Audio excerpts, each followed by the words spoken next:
what a wonderful person, what wonderful things you have done, without meaning it. You have to find something in that person. And she said one day, this woman told us, she said one day, a little boy was brought into my class, who was the most difficult child. And he was disturbing so much that the whole class was disturbed, the whole day. And she said, I looked at him, I tried to find out what good quality I can find in him, and I couldn't. There was no good quality that she could find to praise him, or to help him, to encourage him. I remember I said to him, well, couldn't you do something? Well, send him out of this school, out of the room for a while, if he's disturbing everybody. Oh, she said, no, if I do that, my relationship is ruined.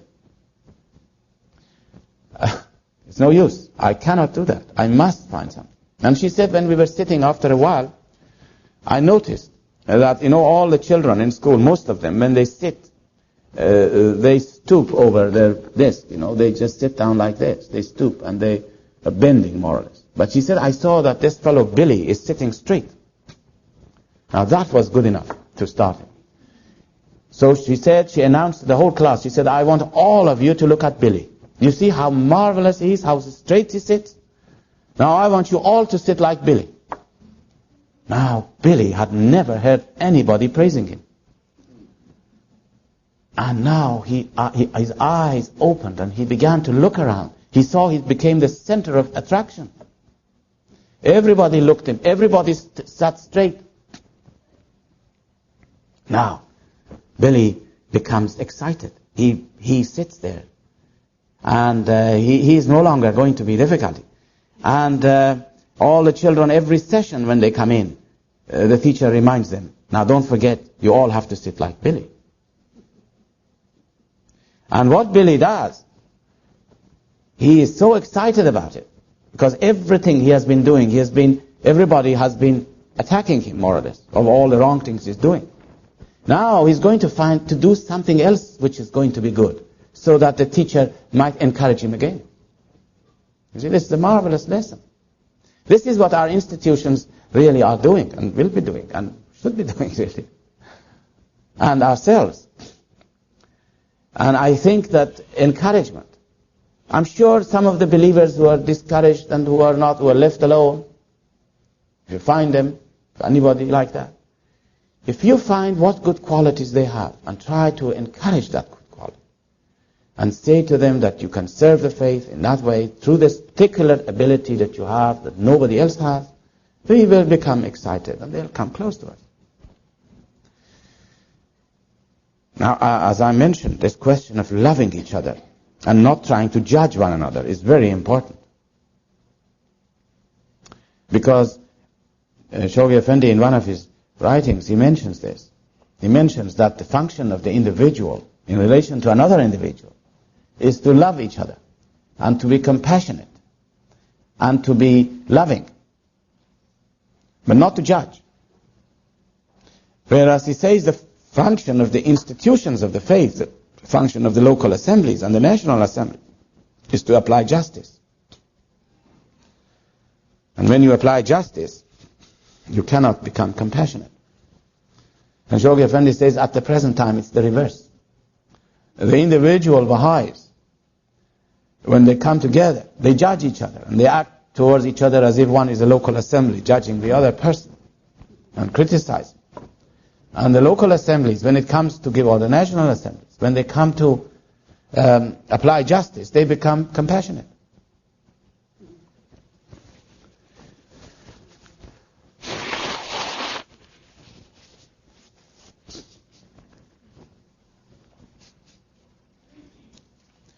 Every Baha'i has marvelous qualities, and we have to look into their faces and see those qualities of Baha'u'llah. I'll tell you another story, just to give you this.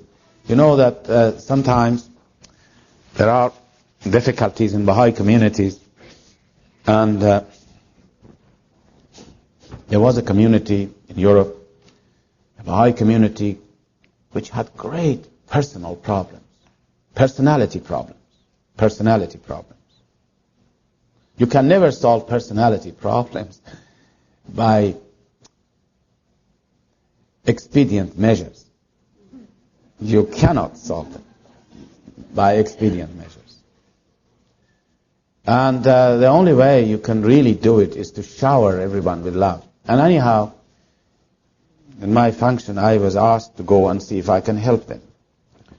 Well, there was a big file, which if I show you the size of it, it was as big as this, about this community, of all the problems they had with each other.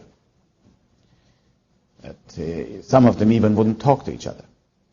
If they saw each other in the streets, they would avoid each other. It was a terrible situation. And they said that it was obvious from reading these files. I decided not to read them, and at the end I decided it's no good to read them. But I knew there was one man who they said he was the culprit. He was the responsible man. He really was the man who has created all this terrible entanglement and problems for years.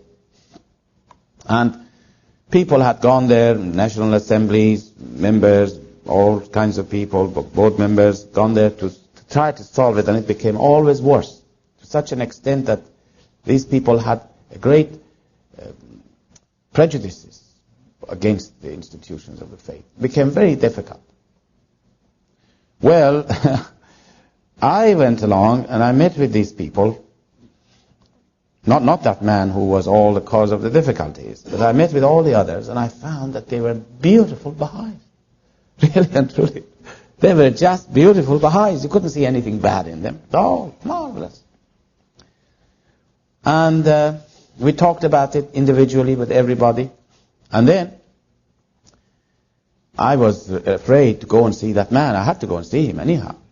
That was the problem. And I reached to almost to the door of this house. Before I ring the bell, it suddenly occurred to me very clearly that I am going there with the wrong feelings. You know, because I've read some of these files, it's no good. And I knew that this man must have marvelous qualities. Now this story of disagreement, the story of this community is such that for years and years and years this has been going on. And it could not be resolved. And this man was obviously the source of all the problem.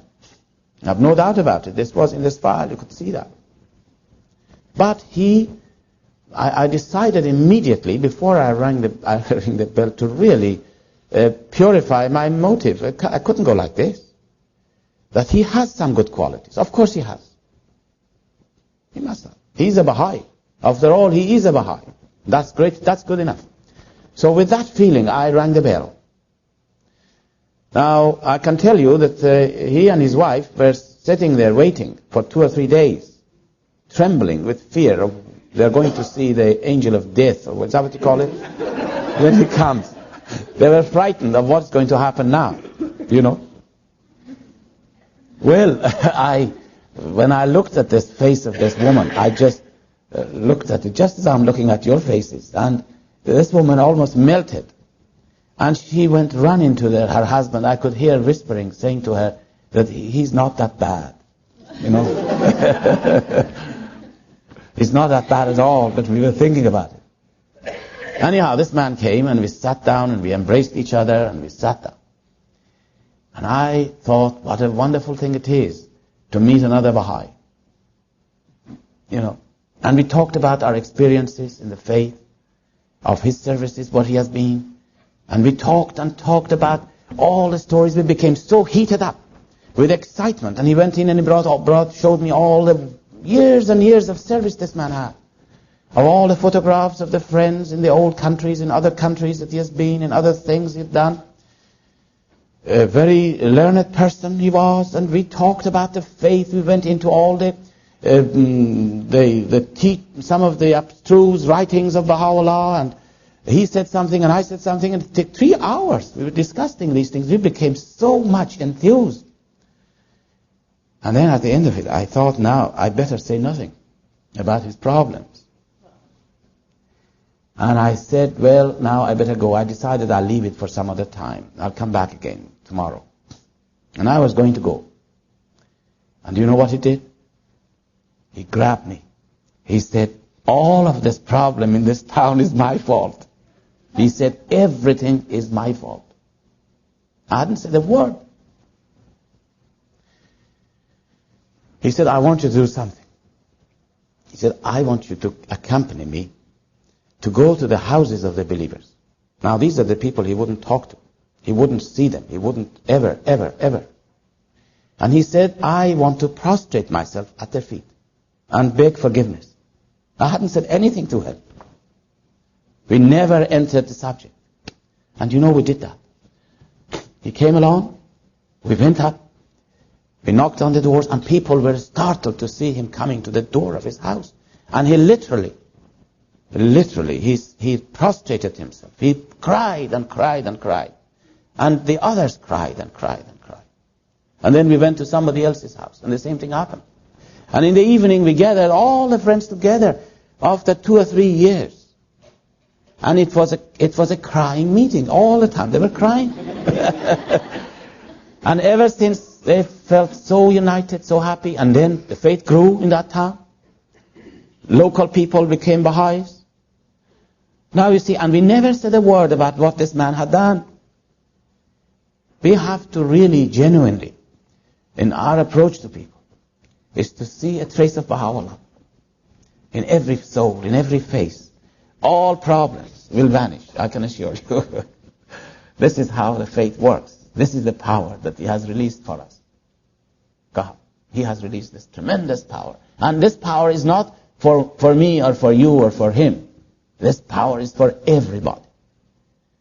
There is no exclusiveness here. Every one of us can draw from this power. Every one of us can attract Him to ourselves.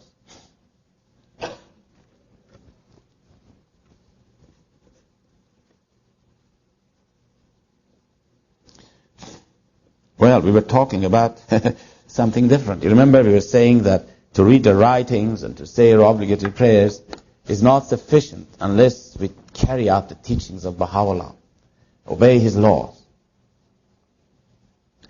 and then to love one another. It's one of the most important teachings. And if you love one another, everything else will work out.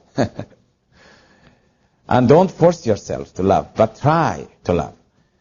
Try to see if there is any problem somewhere, to approach it in this way, that we all have to go from this life. You know this. We're not going to be here always. Every one of us will have to go. And this is not a place to enter into. These years that we are living here is not a place that we should try to judge each other and say, oh, this person is so irritating to me, or that person is so difficult. Now, here is where we have to turn to the writings and see what are the teachings of Baha'u'llah and do it for his love. He says, carry out my commandments. I'm paraphrasing the words of Baha'u'llah. Carry out my commandments for the love of my beauty.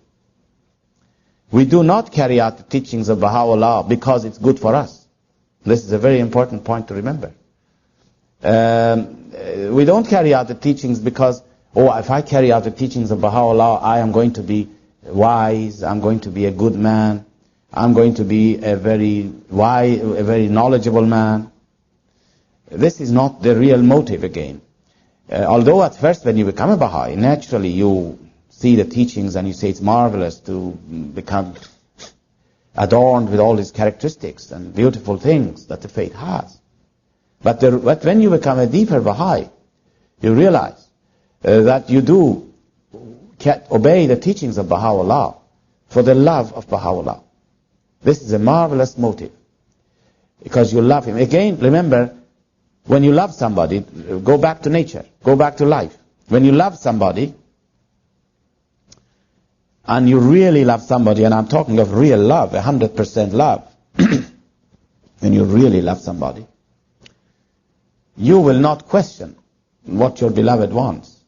You just do it because you love that person. You see? This is the real motive, the real relationship. Although, when you carry out the teachings of Baha'u'llah for the love of him,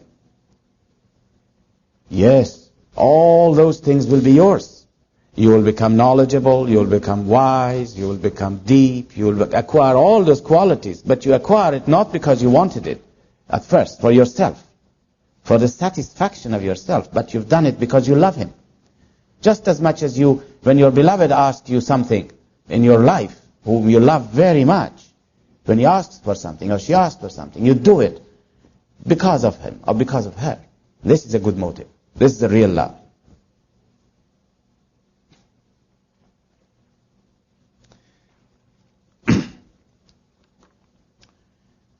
Today, Shoghi Effendi has told us, Baha'u'llah has told us, Abdul Baha has told us, that not until we live the life in accordance with the teachings can our work of teaching become successful.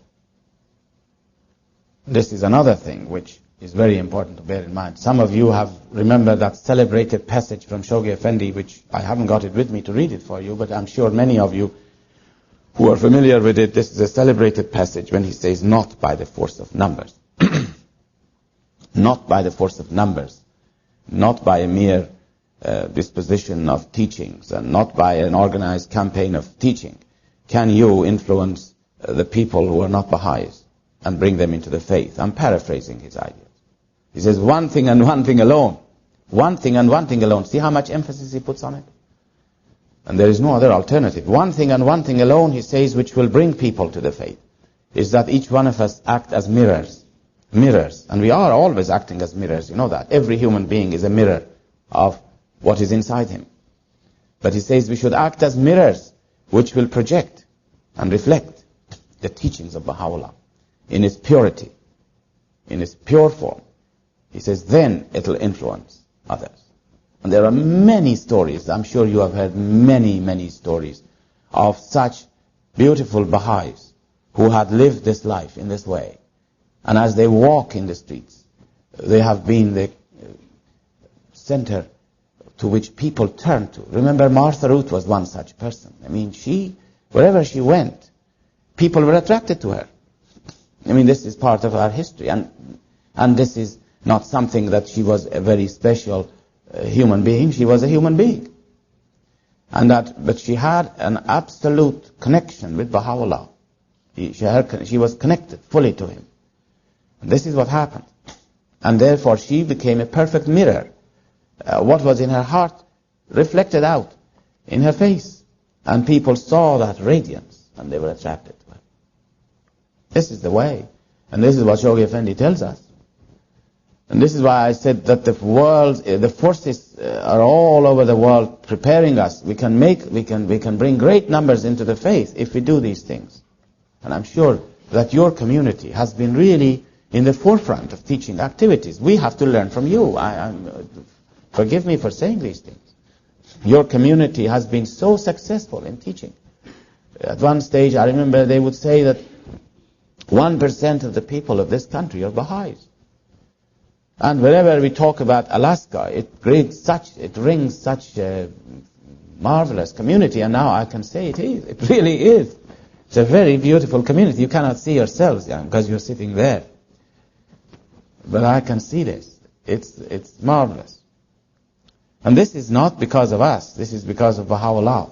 He has given us all this marvelous powers. Now, time is coming, Mr. Chairman, to have a little break. When is your break? Now? I want to tell you now, having said all of this so far, we have talked about growing our faith. Our faith grows. We want our faith to grow. And we talked about it yesterday in great detail of the things we have to do. Not that I have said this, but what Baha'u'llah has said. Reading the writings and saying the obligatory prayers. And now we said about living the life. Living the life. But there is one thing. That if we don't do it, really and really, this is real serious. If we don't do it, all these things will not be of any use. Even living the life would not bring up the results. And I will explain to you what it is next session. So,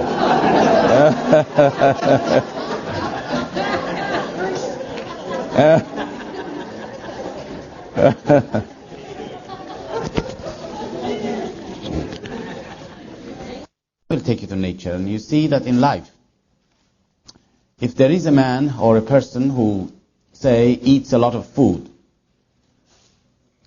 regularly, but he does not move. Can you imagine a person like that? Never moves. He's sleeping all the time, eating and sleeping, or staying up. What will happen to this person? This is not going to be a healthy life. He's not going to be able to live. And even if he lives, he'll be a sick man. The right way of living is to eat your food and then exercise your muscles and move around and work hard. And the harder you work, the more you are healthier. The healthier you are, you see. Now this is a basic principle of life, and exactly the same principle applies in the faith. There may be people who say, well, I will read the writings. But in fact, he may be a scholar. He may become a scholar of the faith. He reads everything. And he may be talking an awful lot as well. But he doesn't serve the faith. Doesn't do anything. That person is going to be unhealthy, going to be frustrating. The real way of life is to read the writings, to say your prayers, obligatory prayers, to live the life, to do all these things we have to do, but just as important, serve the cause of God. And the greatest service today to the cause of God is teaching. So you see now how there is a balance here, the balance comes into it. We are not going to be the people who are going to read and become carried away into the worlds of God or something like that. But we are going to do these things together. We're going to do this so that we can serve the faith. Although there are many things we can do to serve the faith, but I mentioned the greatest of all things in service to the faith is teaching. And I'll explain this to you later on, why this is that the greatest of all things is teaching. Now, serving the cause has been described to us from age to age, from time to time, by Baha'u'llah, by Abdul Baha, by Shoghi Effendi, and today by the House of Justice. Because every period of the faith, time of the Bab, for instance, was a period of itself. The greatest of the work of the Babis then was to teach the faith. That stood in forefront of all other activities. But there were other things they had to do, as well as teaching, which was specific to that particular age. For instance, if you were a Babi at the time of the Bab, you had to teach the faith, but you also had to learn how to ride a horse. Really. And to hold your sword, for instance. This was how it was done. It was a special requirement of that age. Then when Baha'u'llah came, again teaching was in the forefront of all the activities. But then Baha'u'llah said, now is the time never to use your sword, but to give your life. And that was a period of great stories of great heroism and martyrdoms during that period of Baha'u'llah and steadfastness. And then Abdul Baha's period, you could say, again teaching was in the forefront. But he said now is the time to remain steadfast in the covenant. There was a time that Abdul Baha, so much, the cause was attacked, at that time, during the ministry of Abdul Baha, by the enemies from within. These are the covenant breakers. They attacked the faith with such fierceness that if it wasn't for the fact that, as I was mentioning yesterday, the cause of God, the machinery, the covenant was so strong, and with the help of some heroes of the faith, a few who rallied around Abdul Baha like lions and protected the faith, today the faith would have been broken up. But it was because the machinery of the covenant was so strong they couldn't do it. But during the period of Abdul Baha, the emphasis was on the steadfastness in the covenant. Abdul Baha used to send teachers all over the world to help the friends to remain steadfast in the covenant. We may not have the time to deal with this subject of the covenant. Of course, we can't deal with everything. But now, that was a special period again. But again, teaching stood in forefront. Now, since then Shoghi Effendi's ministry and today, the beginning of the formative age, again teaching the cause is in the forefront. But the specific task of today is the building of the institutions of the faith. Now, you cannot live in this age and do the things which belong to the other ages. You can't say, well, I'm a Baha'i, but I'm going to now learn how to ride a horse and hold a sword in my hand, as the early believers used to do. This would be out of place. But you cannot also, if you are going to be devotedly follow the teachings, we cannot stay away from building the institutions of the faith. This is our task. But teaching and building the institutions of the faith are the two major tasks that the Baha'is of this particular period are faced with.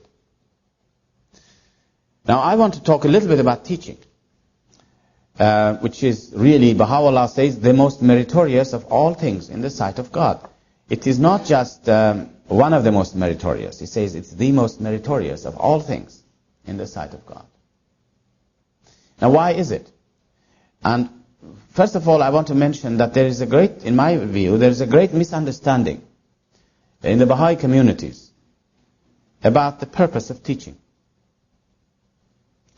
Often people think that we teach the faith so that we may increase our numbers. This is not the main purpose of teaching.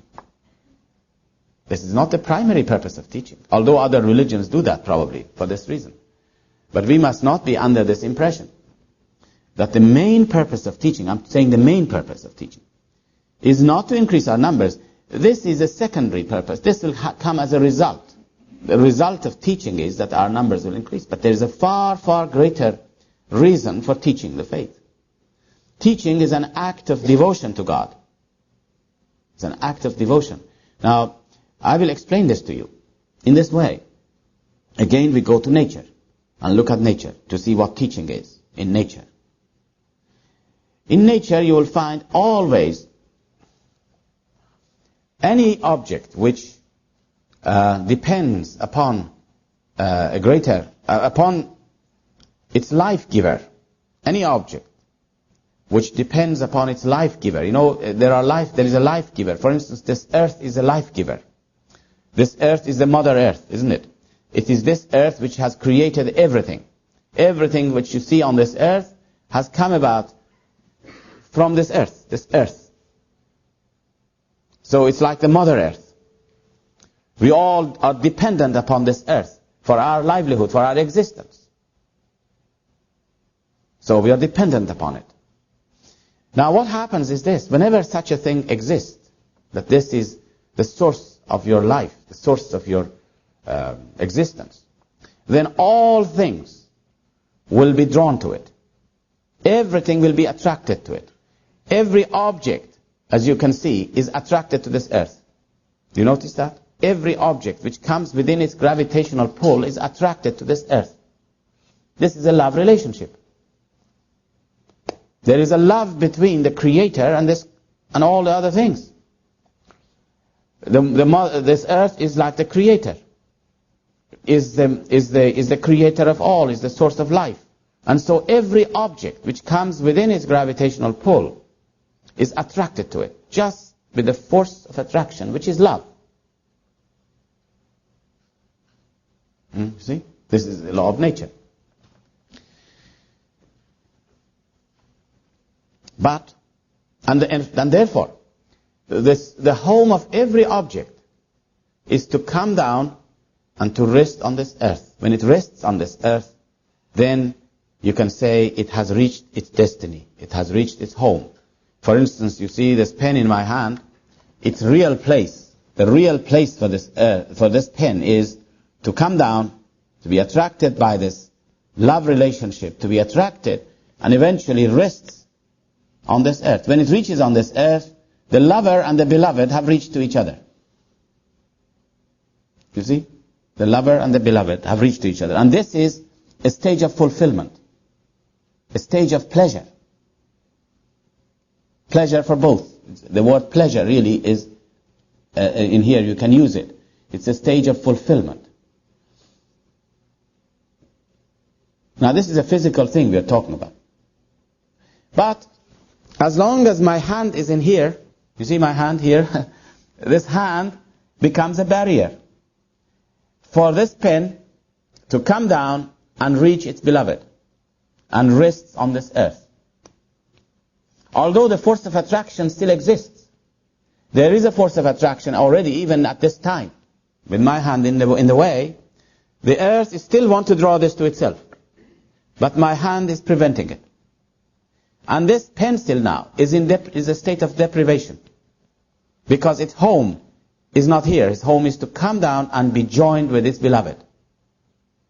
Is that clear, this sort of a... This is a principle of life.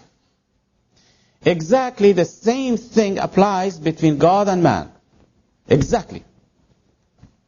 God is the creator of all. And again, as I was mentioning yesterday, we are not talking of the essence of God. Let us not talk of the essence of God, because we said yesterday clearly, there is no relationship between the essence of God and man. Cannot be with anything. There is no relationship whatsoever. But this is God revealed to man. There is a love relationship between the two. God loves to draw his soul to itself, just as much as this earth loves to draw this pencil to itself.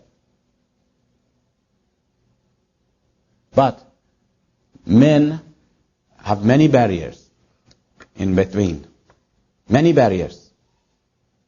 We all have barriers. Barriers of veils and barriers. Barriers of, for instance, prejudice is a barrier. It prevents people from recognizing and coming down and becoming united and becoming attracted to their Lord, to their God. Tradition is another barrier. People are born in a tradition and die in the same tradition. It's like being born in a prison and never see outside the prison, and then you die in the same prison. This is what most people are like today, tradition. Maybe in this country you don't have so much attachment to tradition, but there are countries in the world that I'm more familiar with where tradition plays a tremendous role. You don't do anything except what is tradition. There are other barriers. Pride is a barrier. Many barriers. Pride. You become proud of yourself and your accomplishments and your knowledge and your quality and your accomplishments. This is a barrier. Knowledge could become a barrier. Again, because it gives birth to pride. So you see, all people in the world, their soul, there is a force of attraction between them and God. Always God wants to draw them. And that force of attraction is there, but these barriers prevent them from coming and becoming united with their God. Now, the act of teaching, which only a Baha'i can do, is to remove these barriers one by one. And when the barriers are removed, what happens? All the barriers are removed, the soul is attracted to God. And he says, I believe. That moment when he says, I believe, as we were talking about it yesterday, you know, the spirit of faith being born, is when the lover and the beloved reach each other. And this is a state of pleasure. Pleasure. Pleasure for God and pleasure for the soul. Because man and God are the opposite things. And in this life, when two opposites are reaching each other, this is a state of pleasure. It's like the North Pole and the South Pole of a magnet. They're attracted. So you see what teaching is? When you teach the faith, you bring pleasure to God. It's the most meritorious of all things. It's an act of devotion to God because you bring a soul to its God. This is the purpose of teaching. This is the main purpose of teaching. Well, of course, as a result of it, our numbers will increase. That is secondary. Then We can build the institutions of the faith. But therefore, teaching, friends, it's a spiritual act. It is not just something I'm going to teach the faith because the NSA tells me to do it, or because the Counsellors tell me to do it, or because the House of Justice tells me to do it. But teaching is an essential part of the life of a Baha'i. And it is something that we all will have to be engaged in. There is no question of anybody becoming, if anybody does not teach the faith, well, you'll have to think about it yourself. It's like a person who eats the food, he reads the writings, he may know a lot about the faith, he says his prayers, but he is not serving the faith. Well, you remember I was telling you about this man who eats his food and he doesn't do anything. What happens to him? Well, this will happen. We will not be excited, we will not be able to do anything in life.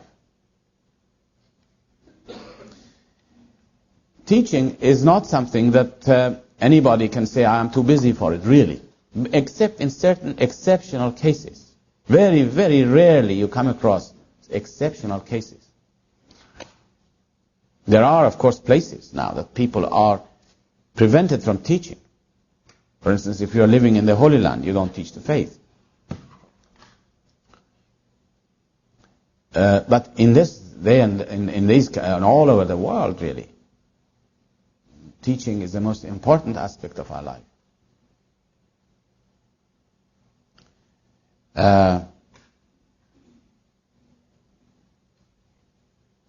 If we look upon the writings, we find that Baha'u'llah has enjoined on all to teach. I will tell you, our daily life often prevents us from really getting engaged in teaching the cause. Because we are so busy in our life, so busy, we have to do so many things. Even we have to do so many things for the faith that we have not time to teach the faith. And I think this is a very wrong way of approaching it. In fact, I remember some years ago, one of the National Assemblies told us in Europe that we had appointed one of the believers who was a marvelous teacher to become a board member, auxiliary board member. We appointed him as an auxiliary board member. And after a few months, the National Assembly wrote to us and said, what have you done? You have made him an auxiliary board member. He was one of our best teachers. And now he doesn't teach the faith. Can you imagine? This is very wrong. In fact, one of the first things we say to our auxiliary board members all over now, at least I always advise them, if you want to do anything, you must be teaching the faith yourself. It's no excuse because I'm a very busy man and I must not teach the faith. Teaching the faith is for everyone. We found in our home that we're very busy, and myself and my wife, but we have to teach the faith, no matter how busy you are. You have to teach the faith. You cannot have an exception. There is no exception. This is the most important function of a Baha'i. And teaching is a personal thing. Unfortunately, things are done in the Western world very impersonally, and we have got used to the idea of teaching in an impersonal way, which will never be right. You have to teach on a personal level. We do most things in life impersonally. Have you noticed that? I don't know what life is like here. I'm not familiar with America. But I know in Europe, if you want to do anything, you won't put your name down for it. You give a box number in the newspaper so that nobody will recognize you. You know, it's impersonal. You don't say anything you want to do. You put a notice in the newspapers. You want to sell something, you want to buy something, you want to see somebody, you put a box number. Even when you want to fight with somebody, you don't fight him directly. You employ a solicitor, a lawyer, to fight for you. You see, everything is done impersonally here. But teaching has to be done personally. You have to come in contact with the soul. You have to love him. You have to then look into his eyes and love him. with your heart until such time that you think he's now and then learn a lot about him to see what he believes in. And then comes a time that you can say a little bit about the faith. Now I want to also say something to you about teaching methods, because I feel again this is one of our problems. But this idea of teaching, now let me first say, this idea of teaching, every Baha'i teaches, is something that is so vital, like every day we must eat. It's just as important as that. The same way that we said every day we read the writings, every day we must engage somehow in teaching. And it's a daily thing. Shoghi Effendi mentions that. It's a daily thing. It's not once a month going from one town to another.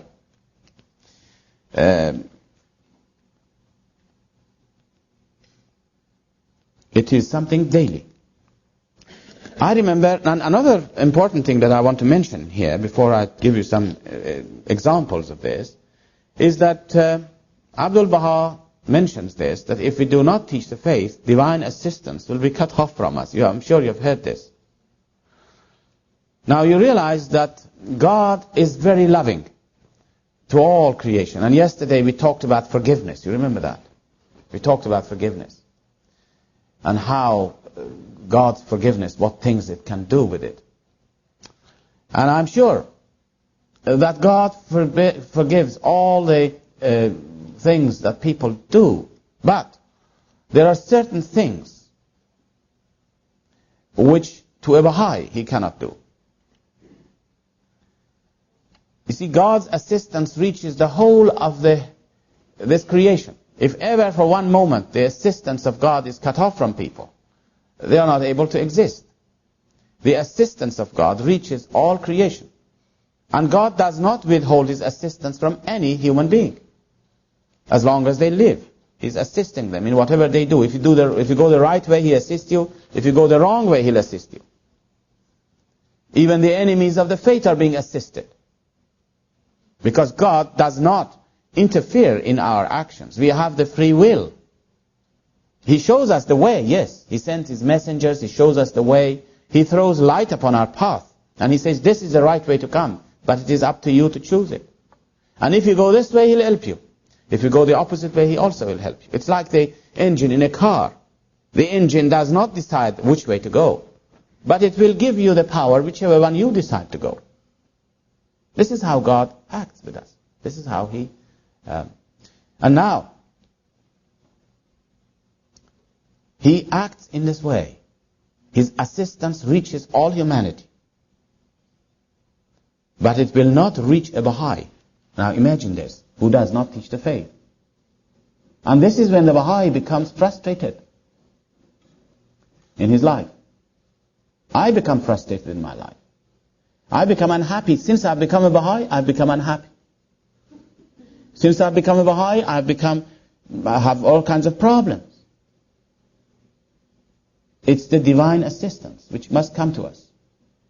And I can assure you that most of the problems that we have in our daily life or in our anything we do can be and will be resolved if we become so much, throw ourselves into the field of teaching every day. Then things will happen to us.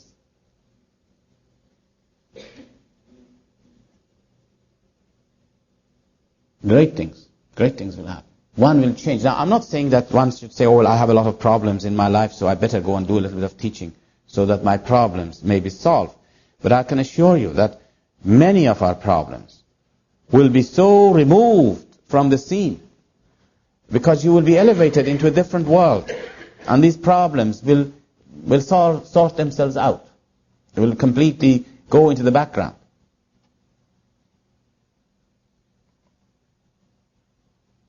Now teaching, which is personal thing. I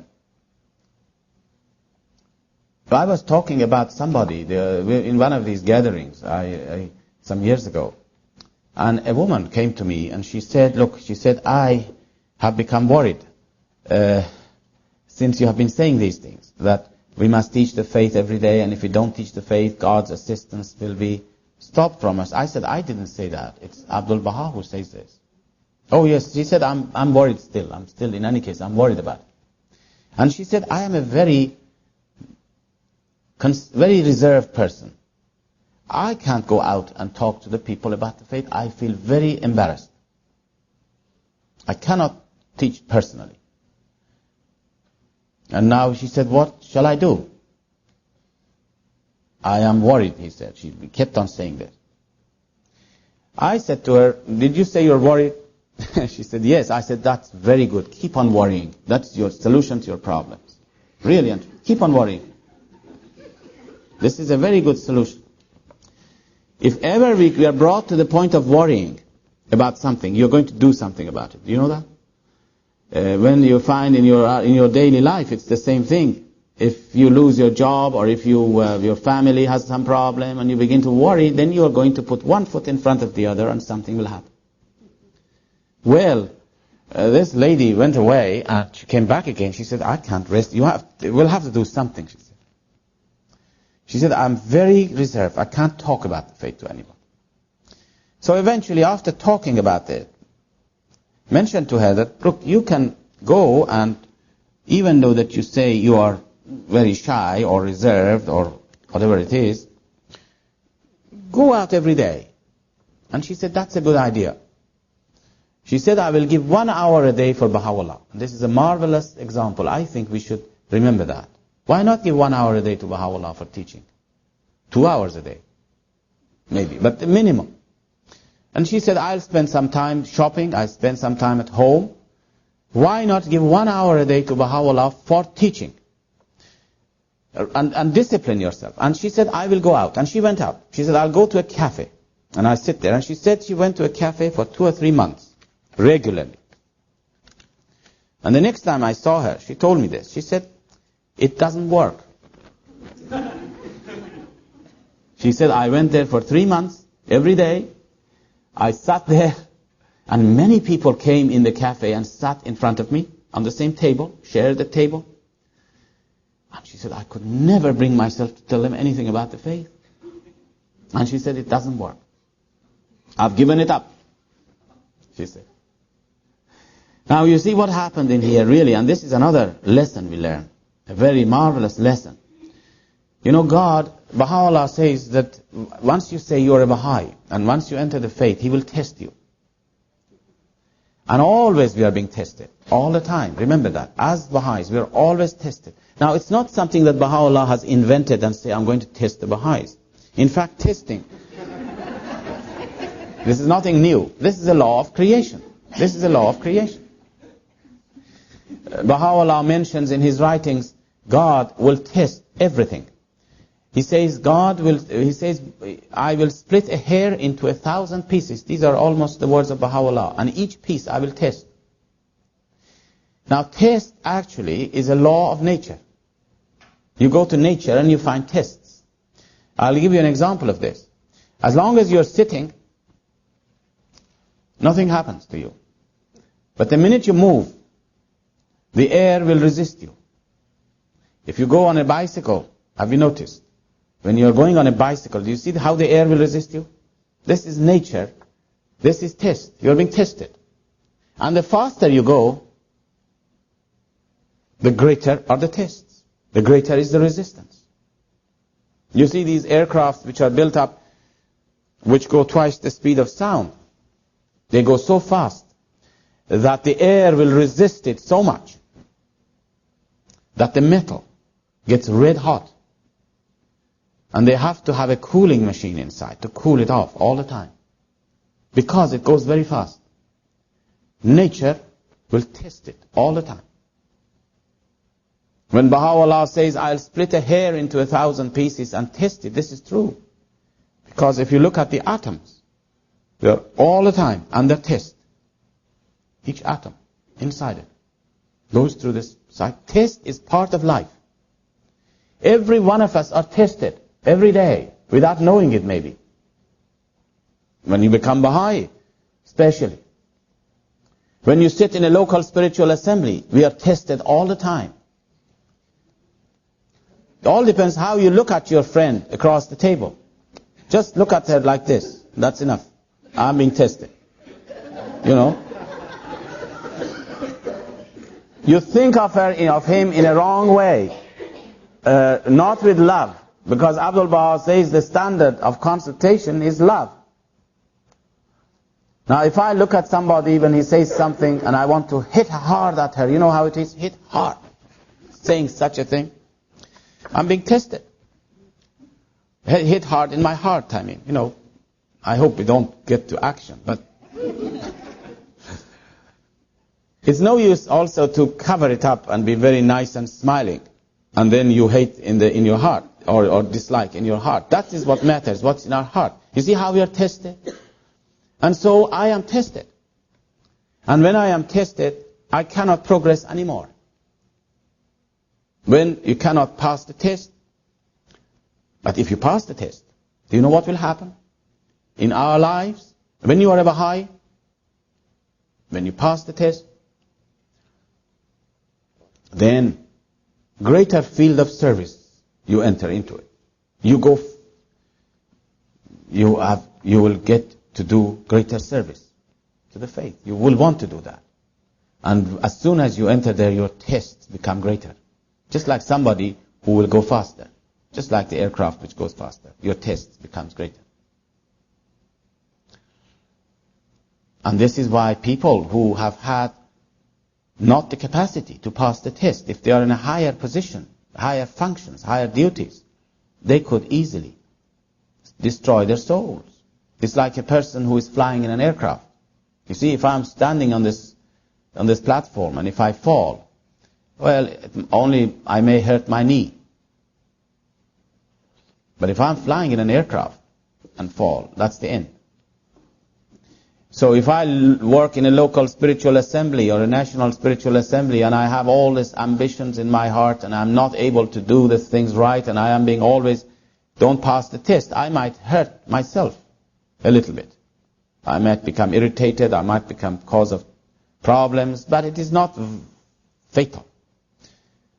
And this is why those people who were close to the center of the faith, those who were close to Baha'u'llah, like man who flies in the aircraft, or those who were close to Abdul Baha, or those who were close to Shoghi Effendi, in the world center, if they had slightest impurities in their lives, if there was any feeling of ambition in their hearts, that little ambition will be magnified and will destroy them. You see? This is the history of our faith. This is why people who were very close to the center of the faith, a little bit of ambition, they will be destroyed. There is no room for ambition in the faith. And especially those who served near the center of the faith, their criterion must have been servitude. Absolute servitude, like Abdul Baha. He was safe. The purest branch was safe. The greatest holy leaf was safe. Because their standard of life was servitude. Utter servitude and self-effacement. But the other family of Baha'u'llah, they all had ambitions. They wanted to be leaders. They wanted to be respected. They wanted to be honored. They wanted to be somebody.